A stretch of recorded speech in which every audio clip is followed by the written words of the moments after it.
Sorry, I haven't done this with two people before, so it's a bit... Sorry. Yeah, we're both kind of new at this, so... It's fine. We're pretty new at this as This well. is my first time on Skype. Really? Oh. We're not that new.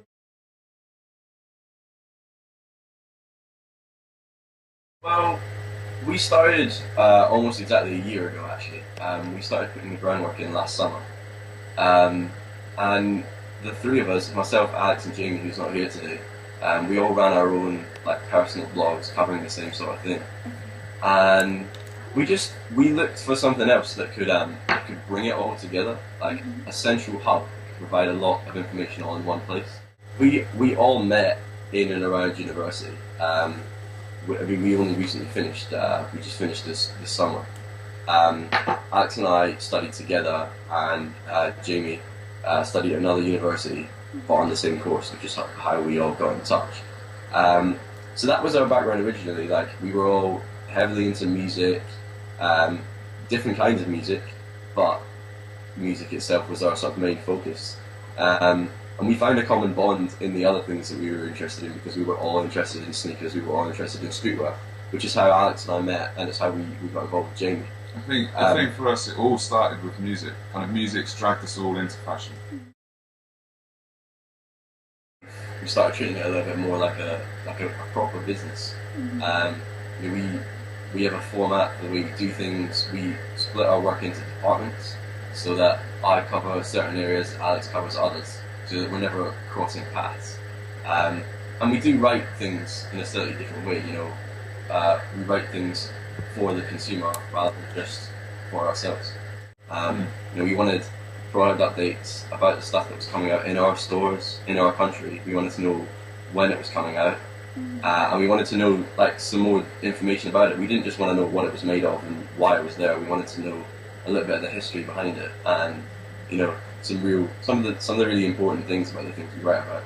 Essentially, most of the blogs that were already there in the UK were copying the model that's being used by the larger blogs in America and Japan. Therefore, copying the information as well, and weren't really telling anyone where you could get the stuff if it was even coming into the UK. So that's what we wanted to do different. It's our duty to be honest to our readers, so that when they read it, they get an honest representation of the product. But at the same time, we've got to honestly represent our readers' opinion back to the brands. Especially the bigger you go. For example, Nike are very keen on it. They get a little bit upset that a lot of people will get a press release through and be scared by such a big brand and just copy and paste. Because they don't want to actually put their own opinion on there in case Nike don't like it. Which in fact is exactly what they want. Because they want to know if they're doing things right. If everyone's just agreeing with you, then you've got no idea what you're actually doing. You want to give people a reason to be in touch. You don't want to just send an email on a whim and say, I'd really like you to send me more information. You want to give them a reason to be involved. Like I say, originally we started it as a hobby, and then people approached us, and we were hearing from brands, from PR companies, that this was a service that they were really interested in having, that they needed more online media coverage in the UK specific to this market. So it was at that point that we realised, maybe we could turn this into more of a business. So what we've done for the past year has worked really hard to build the site up, establish the name, whether it be building traffic as well, so that eventually we can turn it into a money-making opportunity. Yeah, I think the thing with blogging is, even if you have got a really good idea and you've nailed yourself a solid niche for the blog, then it takes a while for it to grow. It's always going to take a while for it to grow, if it's growing quickly like we have. So I'd say just don't quit the day job when you're setting it up. I think in terms of our market, the main focus is definitely young men. It's menswear. Originally we were going to do both, but as the website grew, and considering it's run originally by 3 guys, now 4, it just became so masculine anyway. The design of it's really masculine that we thought, let's just leave it as a menswear thing. But we do get a large chunk of girls reading it, a lot of them. Yeah. They'll comment, they'll email in. Women who are interested in men's fashion, really, or women who are interested in fashion generally, and therefore a bit of men's and a bit of women's. And sneaker culture is both.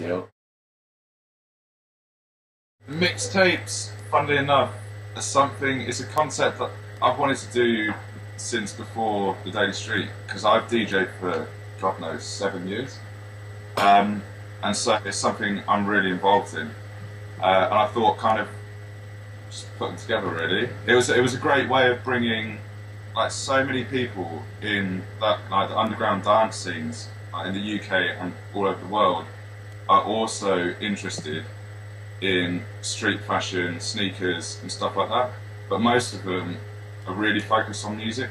And so it was a great way to kind of reach out to that market and bring them over to our website, whereas they might not read like fashion blogs, they would read music blogs who will be blogging about the mixtapes and bring it back.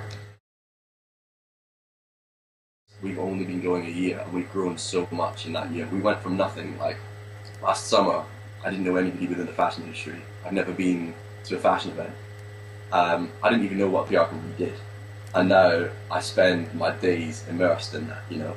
I have no idea in 10 years, because the whole kind of market's changed so much anyway. I mean, you've had like the iPad come out in the last year, which has just flipped things on its head for like, media, printed and online. So, I don't know, 10 years time. The thing that always gets a bit of a surprise, it's like, but you're a guy, you shouldn't like shopping. I love shopping. Addicted to it, man.